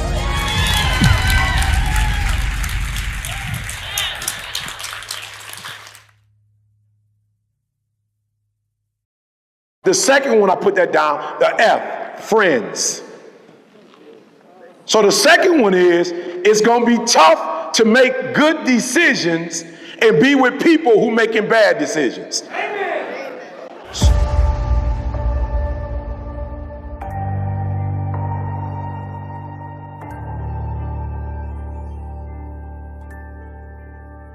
I got a friend who at 40 years old, he's probably got 4% body fat. He played high school football, he played college football, was supposed to go to the pros. He should have been in the NFL, but when he got to college, he started hanging with guys who like to smoke, drink, and fight. And they got in fights every single year. Freshman, he got into a fight. Sophomore, he got in a fight. Junior year, he got into a fight. And the fight was so bad that they stopped the dude and they killed him. And he was on the front page of the newspaper and on ESPN. And when he would go to the NFL for practice, the NFL teams would say, oh, you got what on your record? Oh, no, we can't. We can't. So I don't care how many good decisions you make. If you're hanging with people who are not making good decisions, a negative plus a positive equal a negative. So I want to make sure you understand that. When you go to math class, next time you go to math, pay attention. A positive plus a positive times a negative, it's a negative. So the second thing you need to do is you need to select the people in your circle of influence who are going to help you make your dreams become a reality. Let me just be honest with you. I ain't trying to dog nobody out. But if your friends are putting you in a position where you drinking and you smoking and you high, they're not your real friends. I'm not suggesting that you stop hanging with them. My boy Anthony Flynn, my guy, my business partner. Anthony Flynn said if you want to make it to the New York Times, you got to hire Rory. So I had a friend who connected me with a friend to help me make my dreams become a reality. If you have people in your circle, I don't care what they call themselves, friend. They're not a friend, they are a foe. If the person is not helping you to elevate, but what they're doing is destroying you, you can label it friend, you can call it whatever you want to call it, but they're destroying you, and you are a fool to let somebody destroy you in your dreams. And let me tell you why. I know a lot of people don't want to hear this, but at some point, I don't care what we all believe in this room. Here's what we all have in common. We all believe we're going to die. You're going to die. Everybody in this room. Amen. I don't care if you're working out every day, you're not going to make it to 250 working out. It's not about to happen. I don't care what kind of drink you got your little green juice you drink, you can drink it till you're blue in the face. You're not going to make it to 200. I'm just being honest. You're not going to make it to 200. And if you make it to 100, you probably won't have your youth. So because you don't live long, you don't have time not to make your dreams and goals become reality. Every single day, because you don't know how long you have, every single day should be about what can I do? What can I have? What can I be? And you got to hang out with other people who are on the same trajectory you're on. I'm just being real, y'all. I'm from Detroit, right? Detroit we won one playoff game since 1957. 1957. I just want to show y'all something. The second one is friends. Say friends or foe. Come on, friends or foe. It's nothing in the middle. Like there's no middle thing. They're either a friend and they're elevating you, or they're a foe, they tearing you down. There's no middle ground. So I'm a Lion fan, right? And so, you know, years ago, everybody would just, oh, Stafford is the worst quarterback. Stafford getting hit. Stafford bringing us down fourth quarter, 2 seconds left. He tried to throw a touchdown, hit, throwing a touchdown. They're like, Stafford is whack. We can't stand Stafford. Just get rid of him. And if we get rid of him, we're going to win some games. Stafford left the Lions. He went to the Rams, an organization that want to win, an organization that pay people to win, an organization that has won before. They brought in the best of the best. And in 1 year, he left the Lions and he won the Super Bowl. 1 year. 1 year, he left a losing franchise. Went to a winning franchise and won a Super Bowl. Now he got all kind of AT&T commercial. He got pizza. He got Ford F-150 trade. He never had that when he was with the Lions. Why? Because when you're hanging with losers, you lose. But when you're hanging with winners, you win. And there is no middle ground. There's no middle ground. Now, we got to be honest. You may like hanging with people who bring you down. That's okay. Keep hanging with them. I'm not suggesting you stop. But don't lie to yourself and say that a foe is a friend. Call it what it is. My man don't mean me no good. We doing dumb stuff that could put us in jail, stuff that could... So let me just put it like this to you and go do your homework when you get a chance. Alcohol is going to tear your brain. It's going to destroy your brain. Marijuana, you can call it whatever you want to call it. Studies show it will make you lose brain cells. Now, some of you in this room, you ain't got enough to be losing. Okay, you want to be smart about this. Okay, you ain't got a whole bunch of them to be losing. I'm just being real. I was one of them, right? High school dropout, GED. I'm not playing. I'm not here to play. I'm here to save somebody's life. I'm not here to be liked. There are those of you who you're not already. Your IQ ain't that high already. Don't do stuff to destroy it. Just being honest. Put yourself in a winning situation. Does that make sense? Put yourself in a winning situation. Right? Now, some of you, maybe you got enough brain cells to lose something. You're just that sweet. But a lot of us in this room, we don't have that. So what we want to do is we don't want to do stuff that's going to destroy us and bring us down. We want to do the stuff that elevates us. Does that make sense? Now, we're not better than other people who do it, but this is what I tell people all the time. I went from a high school dropout, GED, to a PhD. I'm not better than nobody. I am more prepared than some people. I made different decisions than some people. It doesn't mean my character is better. It don't mean I'm going to be in heaven. That's not what it means. But it means I made some decisions that make life easier for me. Let me tell you something. I'm a high school dropout. I hate school. Getting a PhD has opened up doors for me that weren't open when I was a high school dropout. It was just a decision that I made. Does that make sense? When you say you got a PhD, it's just certain things you don't have to say. I don't have to negotiate no more. When I was like high school dropout, I had to negotiate. When I had a 4-year degree, I had to negotiate. When you get a PhD, you don't have to negotiate. When you're a New York Times bestseller, you don't negotiate. You say, this is what my price is, and they either take it or they leave it. I'm not negotiating. The university didn't negotiate how much I had to pay for my PhD. There was no negotiating. We didn't negotiate it. It said, this is how much it cost. The dissertation, there was no negotiating with the dissertation. There was no negotiating. So I didn't get to negotiate. So now I've earned the right to charge you what I'm charging. You either pay it or you don't. You don't add stuff. When you make good decisions, you make other people make good decisions when they deal with you. When you make bad decisions, people can make bad decisions on you. Does that make sense? Okay, so just let me be honest. This is what I mean. You go to jail, you made some bad decisions. If they decide they don't want to feed you, they don't have to feed you and can't let nobody do about it. If they decide they want to put you in isolation, they can put you in isolation and your mama can't do nothing about it. You made a decision that was a bad decision, and now other people get to treat you badly because you treat yourself badly.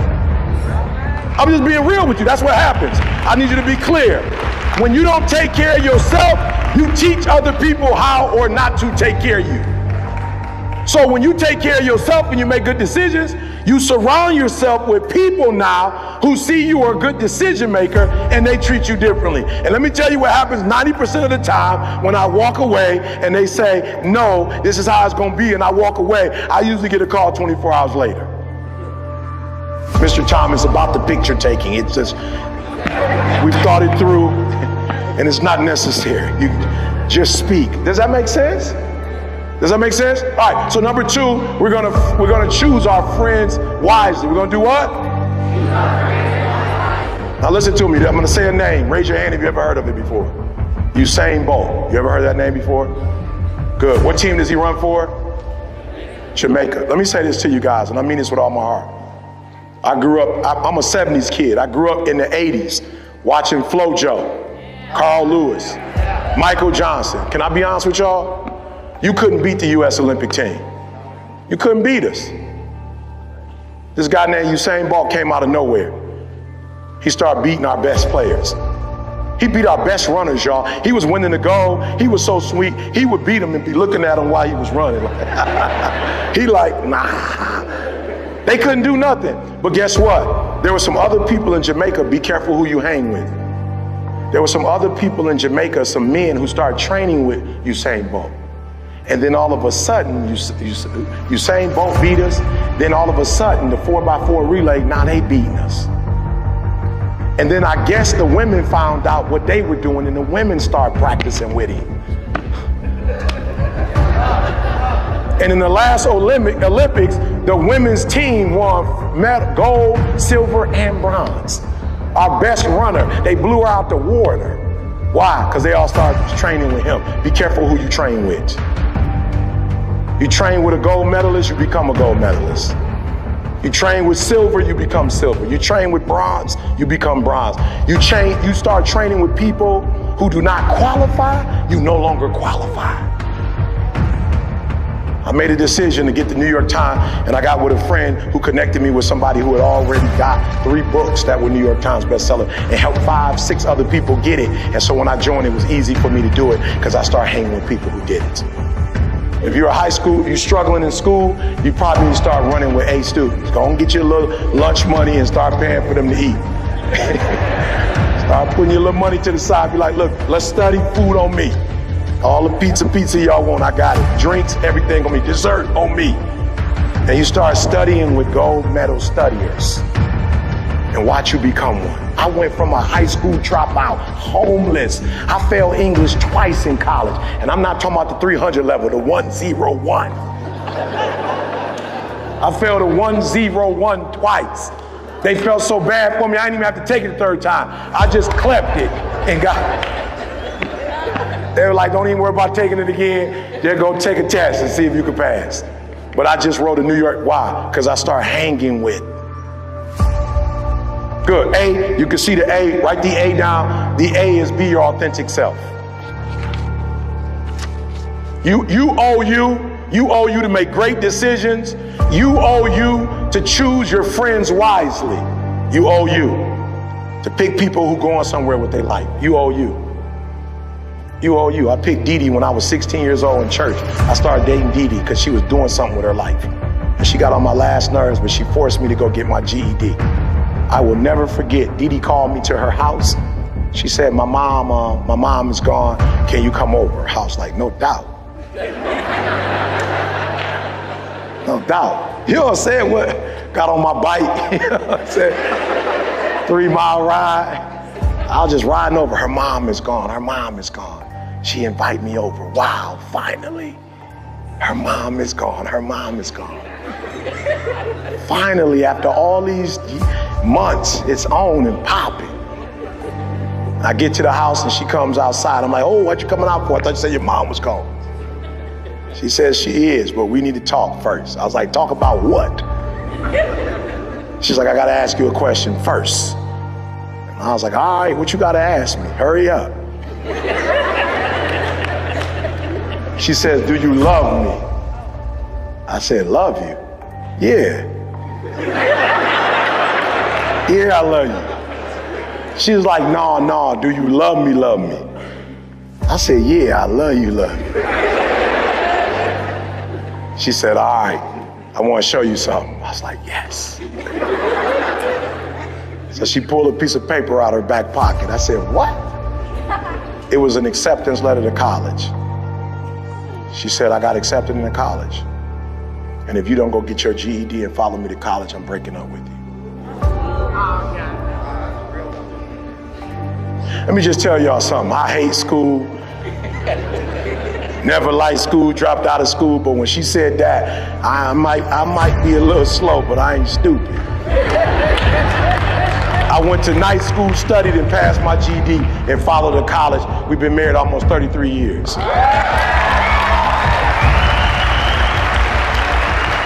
Listen to me very closely. Do me a huge favor.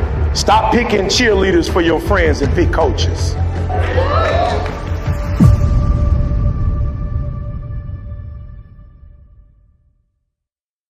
You need to stop giving your idea to family. You need to stop giving your ideas to friends. You need to give your ideas to people who know how to make ideas happen.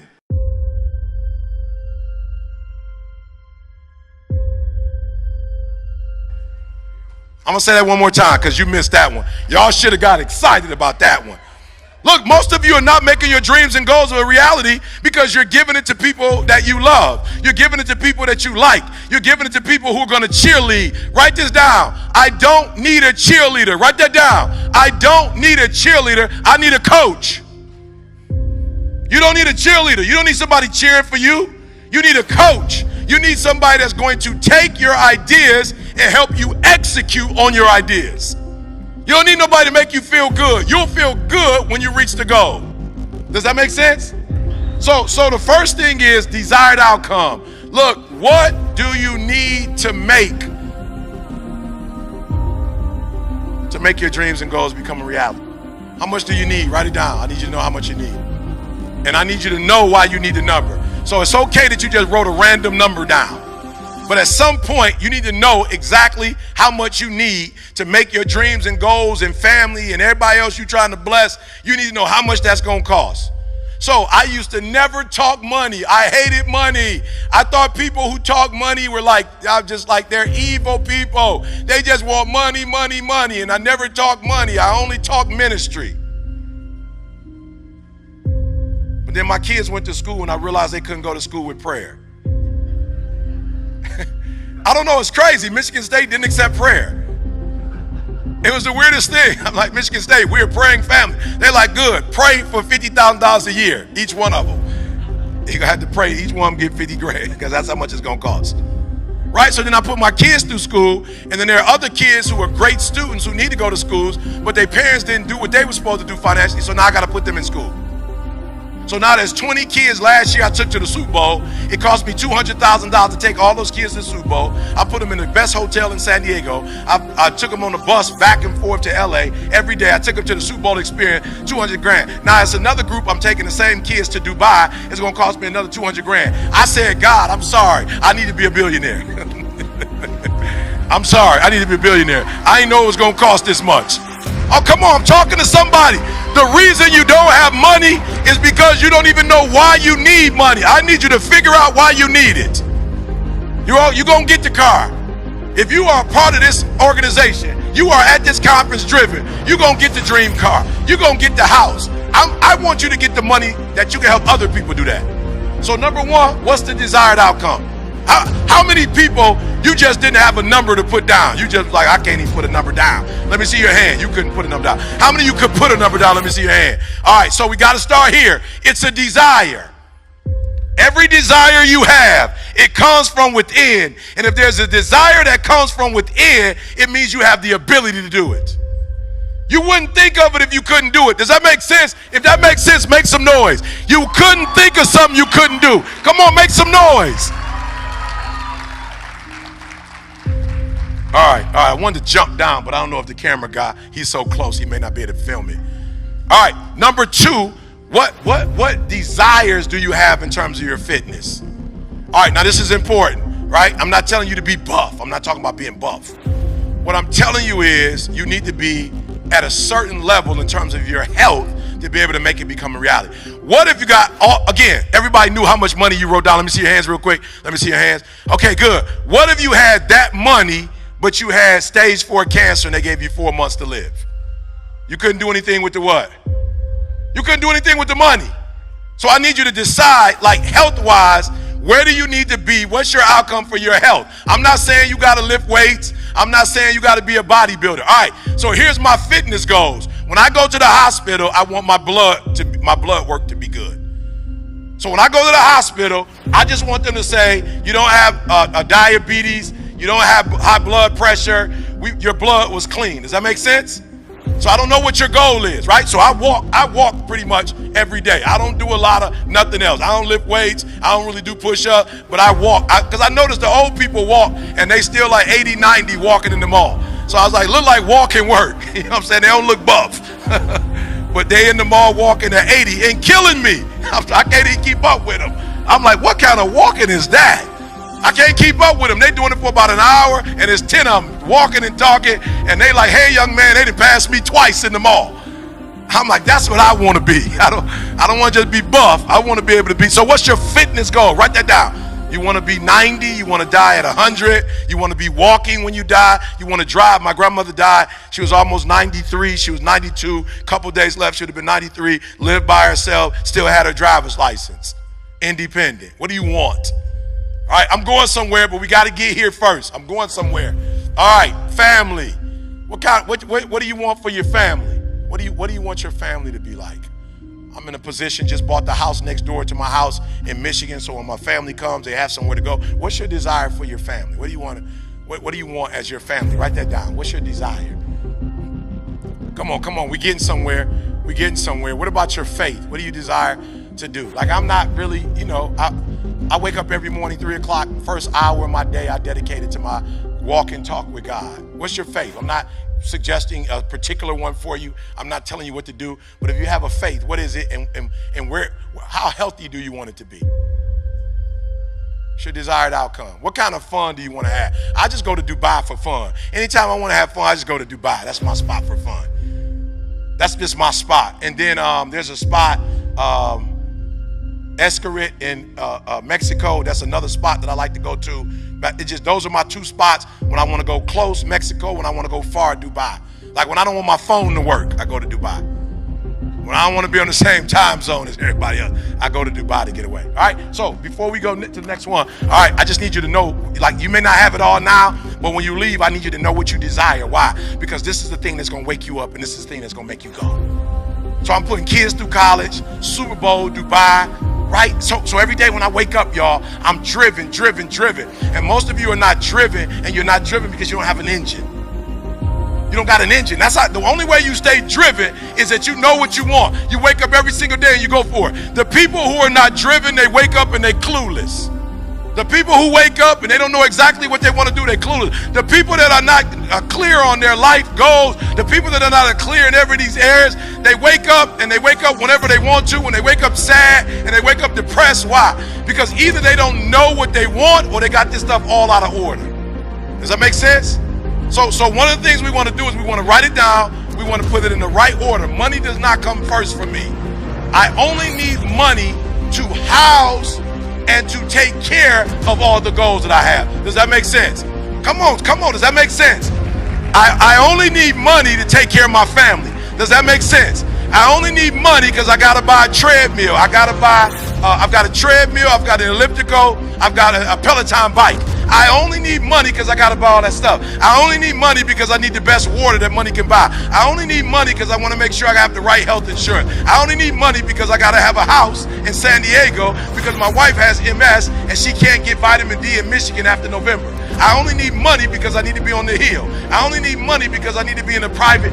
See, a lot of us don't have money because we're not driven. And what happens is when you know what you want, when you understand what you're after, when you know what your outcomes are, when you know what you desire, you wake up every single morning and you go after it. Come on, you go after it. People look at those of us who are successful like we superhuman. We're not. We're normal people like you with problems just like you. The only difference is we wake up with clarity. We wake up knowing exactly what we want. We wake up knowing exactly what our purpose is. We wake up every day knowing what we're supposed to do. I woke up this morning knowing I had to be driven. I woke up this morning knowing I had somewhere to go. I got a plane ride back to Detroit after this, right? LAX. Then tomorrow, I'm in Topeka, Kansas. The next day, I'm with Kansas State University basketball team. I wake up every single day. I know what I got to do. I know where I got to be. I know what my gift is. I know what my purpose is. And I just need money to house all this.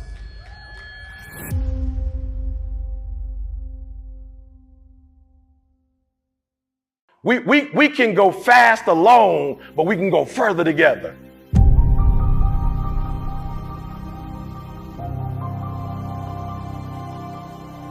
You can do a lot by yourself, but you can go so much further. And there was a time in history that Malcolm and Martin was about to be on that, flat out. Like, you ever done your research? Like, they were close to coming together, and that would have been a phenomenal, bad union if those two brothers could have come together. The final one, what's the larger purpose? Yeah. And so I wrote this book, and I said, God, please, if you can help me get close to 1 million sales. Why?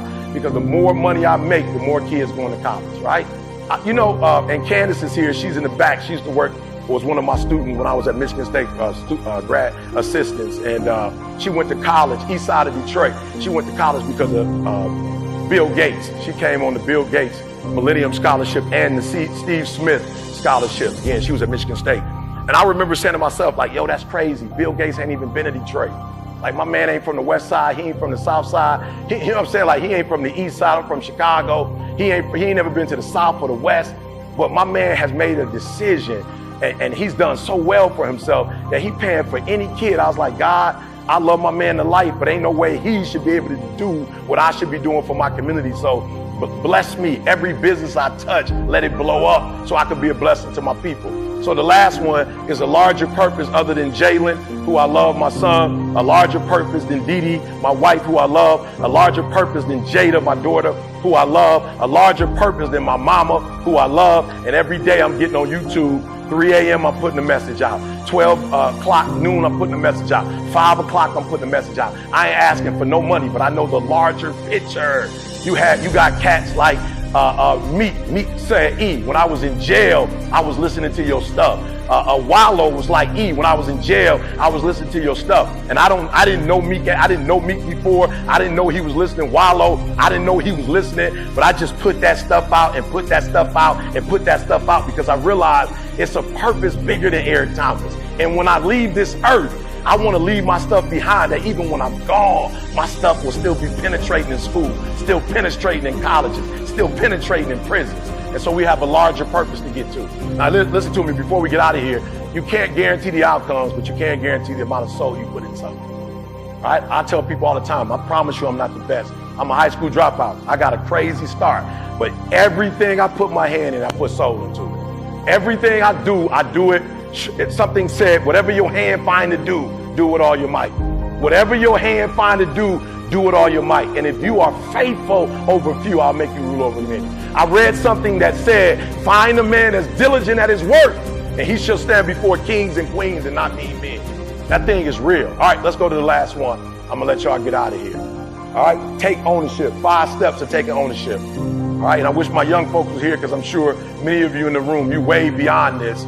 But again, that's who they told me I was going to be talking to, so take this back to them. Number 1, let's let our young people know we got to stop playing the blame game. All right? We got to take full ownership. And the day my life changed, listen to me, I didn't get no taller. I did get a little wider, right? I ain't get no taller. I ain't get no new voice. Like, I didn't get a new set of parents. Like, you know, my life didn't start all over again in a new city. Like, I didn't get no new resources. Matter of fact, me and CJ, we started this thing in 2006. We have never had a sponsor, y'all. Like, Nike ain't never ran up on us and was like, yo, we see all the work you doing in the hood. We gonna bless you. Under Armour ain't never come to us. We ain't never had a water company. We ain't had nobody. But we took ownership of, yo, we about to go buy the best camera we could buy. We about to get the best mic we can buy. We about to get whatever software, editing software we could get, and we putting videos up every single day. Listen to me, I'm talking about McDonald's ain't hit us up, Five Guys ain't hit us up, and we never played the blame game. We never was like, yo, cats be coming to us, E, bro, I'll be listening to your stuff. I made $10 million last year because of you. I ain't never go, bro, you made 10, can you bless? I ain't never asked nobody for nothing. We took full ownership. We said, boom, we got Twitter. Boom, we got Instagram. Boom, we got TikTok. Boom, we got YouTube. Listen to me, when I took those kids to the Super Bowl, I didn't call nobody that I know and say, hey, bro, can you give us $5, $10? When we wrote the book, we ain't called nobody. We took full ownership. We said the Lord has blessed us to be in a time where it's not slavery. We have opportunities in this country, and we're going to wake up every single day and we're going to grind. I want y'all to tell the young people they got an opportunity of a lifetime, but it does not matter if you don't take full ownership. I'm talking about all of it. I don't want nothing from my father. I don't want nothing from my mom. As a matter of fact, I bless my mom, and in the summer, she stay in California, Florida. I don't need nothing from my mom. I don't need an apology from my father. I don't need nothing. I'm taking full ownership. But the day I was when I was homeless and I was living in abandoned buildings, I was blaming folk. Oh, the Detroit public school system. Oh, the police officer. Why my man pulled me and my boy over at 3 o'clock in the morning and take us to jail? Why? How he know we had a stolen car? How my man know my boy had bricks? They prejudice. God was like, ain't nobody prejudiced, son. Here's the deal. Your mama don't know the police officer. The police officer don't know the counselor that kicked you out of school. Don't nobody know nobody but one person. That's Eric Thomas. And I was like, yep, got to take full ownership, make excellence an expectation. So now what I do, again, all my stuff is free. 90% of the stuff that I do is free. The only way I make my money is a couple corporations call me from time to time, right, and they pay me, right? So what did I do? I noticed Jackie Robinson. I'm like, man, how did he get into the league as the only black? Excellence. Man, how Martin Luther King get in front of the world? Excellence. Man, how Rosa Parks? Excellence. And I start realizing, like, yo, you can get beyond racism. You can get beyond having ADHD. You can get beyond having some academic challenges. Yo, you can get beyond your daddy ain't in your life. You can get beyond your grandma had 14 kids on the south side of Chicago. You abject poverty. Like, you can get past a lot of stuff if you operate at excellence. Like, you can get a lot of people to notice you when you excellent. CJ, you got to help me with this. How much was our first gig, C, when we first started doing the school district? How much did they pay us? $100 out the vending machine. Excellence at everything we do. What they paying me now an hour to speak, see? We was getting $100 from the vending machine. We never quit, we never gave up. We never said like, yo, as a matter of fact, the when you want to succeed as bad as you want to breathe speech was already out and I couldn't get an opportunity. One of the best speeches ever done, I couldn't get opportunity. I didn't cry, I didn't say woe is me. I just was like, yo, see, we ain't doing something. We got to go harder. We got to go faster. We got to go stronger. We got to put out more content. We got to get to a spirit of excellence. So tell these young people they got an opportunity of a lifetime. Don't touch it with average, because we ain't average. Don't touch it with good, because we ain't good. That ain't in our DNA. Martin Luther King wasn't, Frederick wasn't, Nat Turner wasn't, Sojourner wasn't, Booker T wasn't, Du Bois wasn't. None of them were average. Fannie Lou Hamer, none of them were average. None of the Medgar Evers, none of them were average. They were all great. And because of their greatness, we all get to sit here. We're all on their shoulders because they were great. Tell these young people, don't touch it if you're going to be average. Get out the league if you're going to be good. Only show up great, because when great and excellent is the expectation, we're able to do something for our people that can never be done.